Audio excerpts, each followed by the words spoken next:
Assalamualaikum warahmatullahi wabarakatuh. Berjumpa lagi bersama saya Siti Uswatun Hasanah, salah satu mahasiswa Sekolah Tinggi Ilmu Administrasi Amuntai, lokal 6A non-reguler.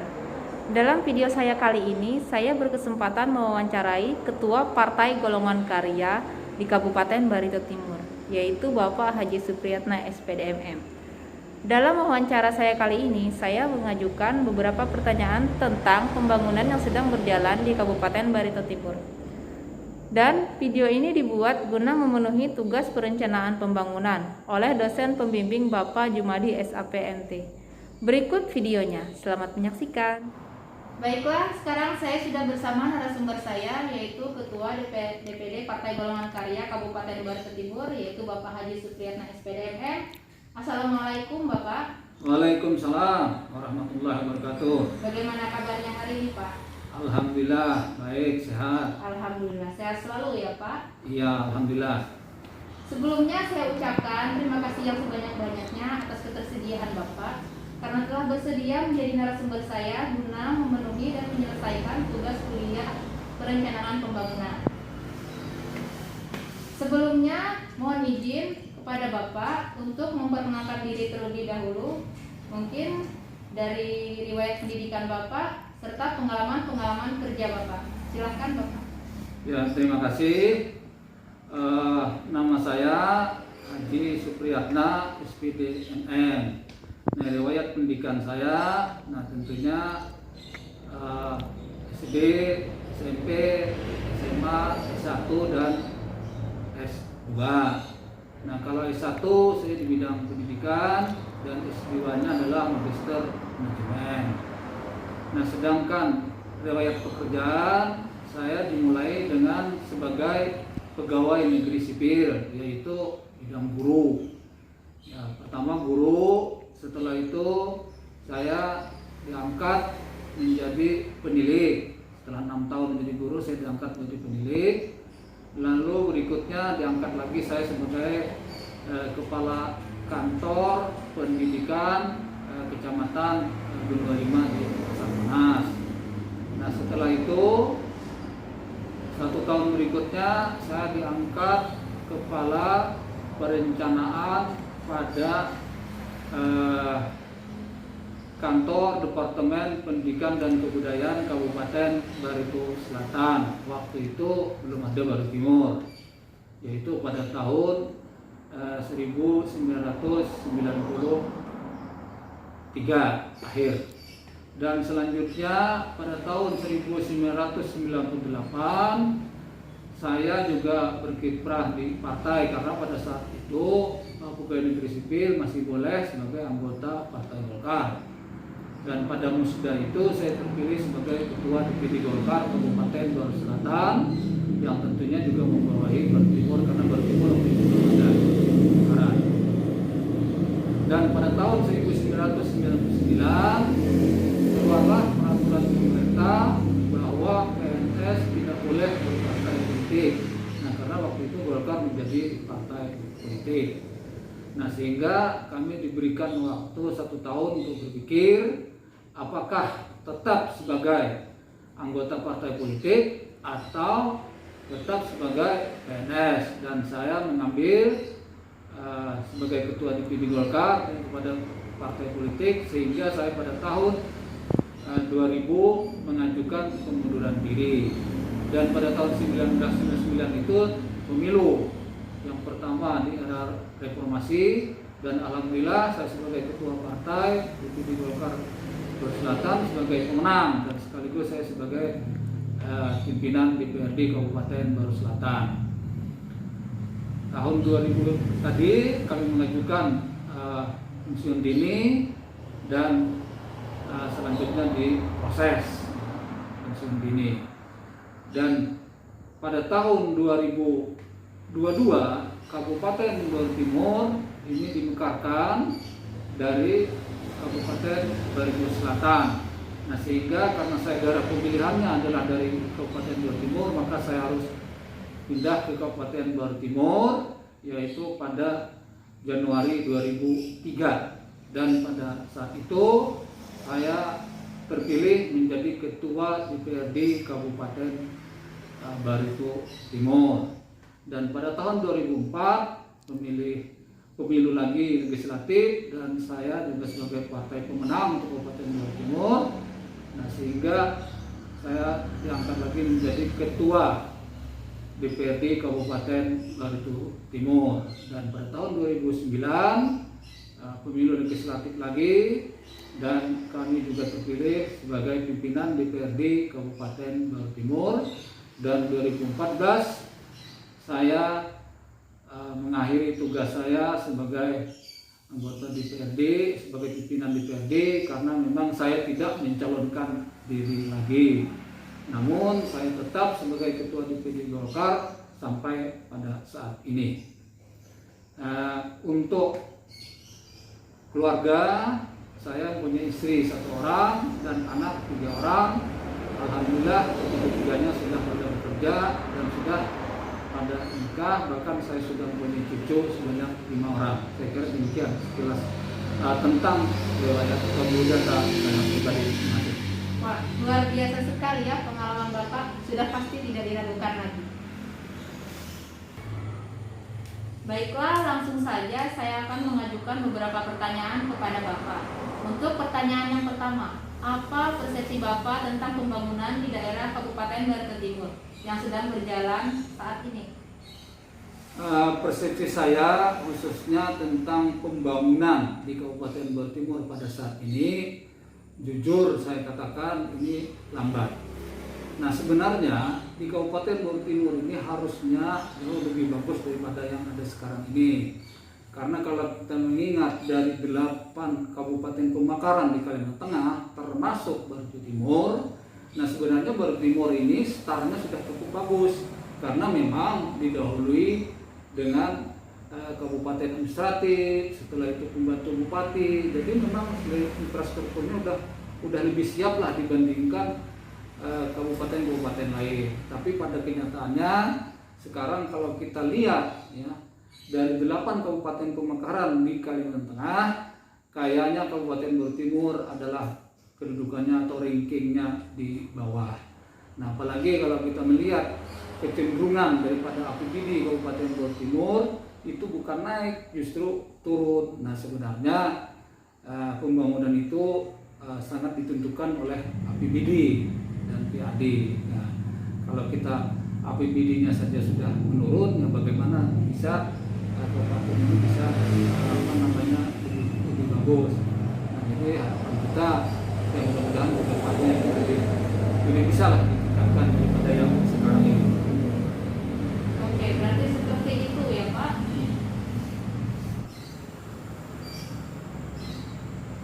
Baiklah, untuk pertanyaan selanjutnya, harapan atau keinginan Bapak tentang wacana atau rencana pembangunan di Barito Timur pada masa sekarang maupun yang akan datang. Untuk artinya rencana, program atau wacana daripada pembangunan di Kabupaten Barito Timur ini sebenarnya ya saya katakan tadi, Kabupaten Barito Timur ini mempunyai sumber daya alam, sumber daya manusia yang cukup bagus sebenarnya. Nah, oleh karena itu kalau kita bisa memanfaatkan daripada sumber alam yang ada, sumber daya alam, saya kira pembangunan di Kabupaten Barito Timur akan cepat berkembang. Nah, misalnya untuk mengembangkan daerah pariwisata, ya kita di sini cukup banyak sebenarnya daerah-daerah pariwisata. Nah, tentunya keinginan kita bagaimana untuk meningkatkan itu. Ya. Nah, begitu juga kita banyak ada sumber batubara, ada perkebunan, ya, ada juga pelabuhan. Nah itu. Jadi kalau semuanya itu dikelola dengan baik, dengan terencana, nah saya kira Kabupaten Barito Timur ini akan cepat berkembang. Kira-kira demikian masih. Berarti seperti itu ya Pak, tergantung yang mengelolanya lagi seperti apa. Iya. Oke, untuk pertanyaan selanjutnya, pendapat Bapak tentang ancaman, tantangan, hambatan, dan gangguan dalam rangka pelaksanaan pembangunan di Barito Timur, baik dari unsur masyarakat, pemerintah, dunia usaha maupun lembaga sosial masyarakat. Sebenarnya untuk kehidupan masyarakat Barito Timur, khususnya tentang ancaman, tantangan, hambatan, dan gangguan, itu boleh dikatakan Tidak ada sebenarnya, apalagi ya kalau kita untuk merencanakan satu pembangunan, misalnya pelebaran jalan atau pembuatan jalan baru, yang diutamakan itu adalah bagaimana komunikasi kita terhadap masyarakat. Jadi komunikasi saja saya kira yang perlu dibangun dengan masyarakat. Lalu kalau perlu kita bawa musyawarah secara kekeluargaan dan sebagainya. Nah, menurut pengalaman saya yang sejak kecil saya tinggal di Kabupaten Bogor Timur ini, sebenarnya masyarakat kita di sini mudah, asalkan kita jangan sampai artinya membelakangi mereka. Kita harus secara terbuka, jujur untuk pembangunan ini. Nah, dan perlu komunikasi dan musyawarah secara kekeluargaan. Saya kira itu yang utama. Jadi pada dasarnya baik kehidupan sosial masyarakat, pemerintah maupun ini hambatan dan tantangan tadi, ya ancaman, ya tantangan dan hambatan serta gangguan sebenarnya hampir dikatakan tidak ada sepanjang kita sebagai yang mempunyai pemegang kebijakan itu bisa berkomunikasi dengan baik sama masyarakat. Saya kira demikian Mbak Yati. Berarti seperti itu ya Pak, lancar saja jalannya asalkan tidak ada yang mengecewakan masyarakat ini ya. Ya, betul. Pertanyaan selanjutnya, apakah sumber biaya pembangunan di Barito Timur selama ini cukup dan bagaimana mengatasi kekurangan biaya pembangunannya? Kalau saya perhatikan, khususnya di Kabupaten Bogor Timur, memang anggaran hunian pembangunan itu boleh dikatakan belum memadai. Artinya memang itu relatif ya, tergantung kita pengolahannya. Nah, kenapa saya katakan belum memadai? Kita melihat dari tolak ukur pendapatan asli daerah. Jadi pendapatan asli daerah kita Kabupaten Timur ini sangat minim. Nah, padahal banyak hal-hal yang bisa digali. Ya. Nah, misalnya kita mempunyai jalan ya, untuk mengangkut batu bara dan sebagainya, hasil dari perkebunan dan sebagainya ke arah Telang Baru. Dan di sana juga kita mempunyai pelabuhan. Nah, kalau pelabuhan itu dikelola dengan baik, itu mendapatkan PAD yang cukup besar sebenarnya. Namun saya melihat sampai saat ini ya, yang sumber PAD yang besar itu tidak sama sekali dikerjakan. Nah, jadi sangat disayangkan sebenarnya. Nah, begitu juga misalnya dari PBB dan sebagainya ya. Nah, saya melihat di sini ada kurang untuk menggali daripada PAD tersebut.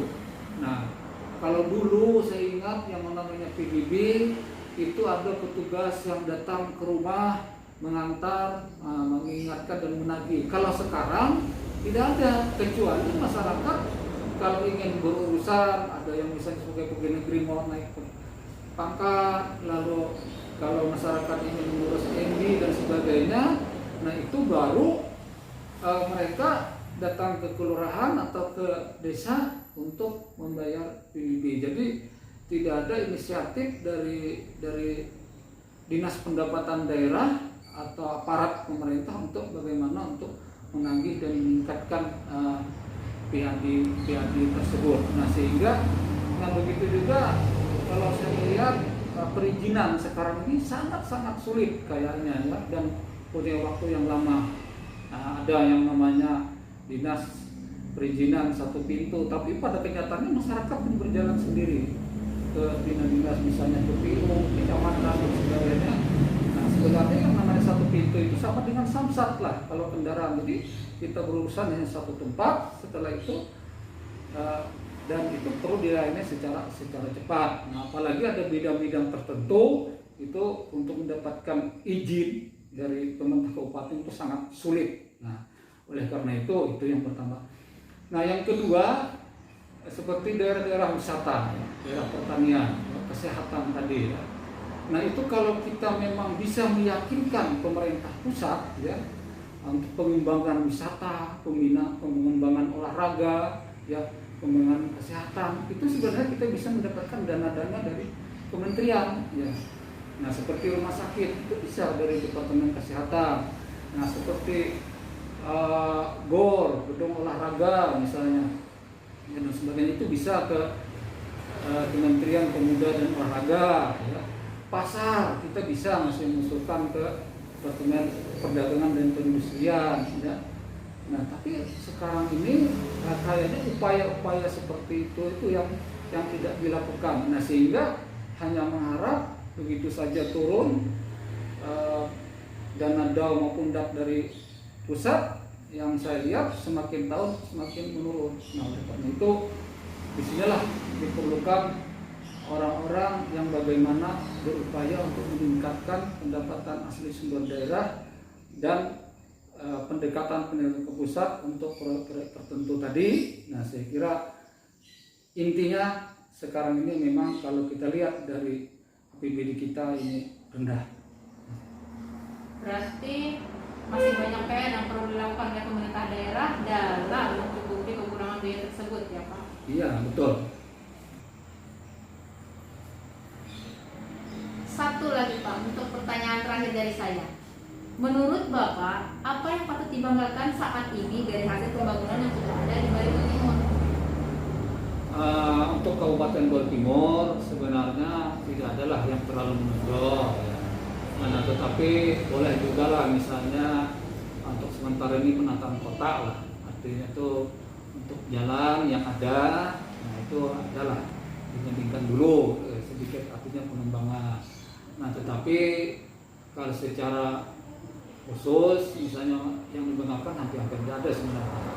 Nah, seandainya Kabupaten Bogor Timur pembangunan misalnya jalan lingkarnya baik yang di utara maupun selatan atau kiri kanan jalan ini segera diselesaikan, nah saya kira itu akan jauh lebih bagus lagi. Nah, begitu juga kalau misalnya untuk wisata kita yang cukup banyak di Riam Kendong, di Riam Seragi, di Pulau Pata, ya, di mana-mana itu pemerintah betul-betul di sana secara terfokus untuk membiayai pembangunan wisata itu. Saya pikir Bogor Timur ini akan dikenal orang gitu. Nah, begitu juga yang lain-lainnya. Jadi pada dasarnya memang Bogor Timur ini perlu sentuhan-sentuhan yang secara serius, sehingga bisa menjadi kebanggaan daripada masyarakat Bogor Timur. Itu yang termasuk. Berarti masih banyak yang harus dibenahi lagi, ya Pak? Ya. Oke. Baiklah, terima kasih banyak saya ucapkan kepada Bapak atas ketersediaan Bapak dan jawaban yang telah Bapak berikan. Dan alhamdulillah banyak sekali manfaat yang saya dapatkan dari wawancara ini. Itulah beberapa jawaban yang telah diberikan Bapak Haji Supriyatna SPDMM terkait pertanyaan saya tentang pembangunan yang sedang berjalan di Kabupaten Barito Timur pada saat ini. Semoga apa yang beliau paparkan bermanfaat bagi kita semua. Dan terima kasih juga telah menyaksikan video saya kali ini.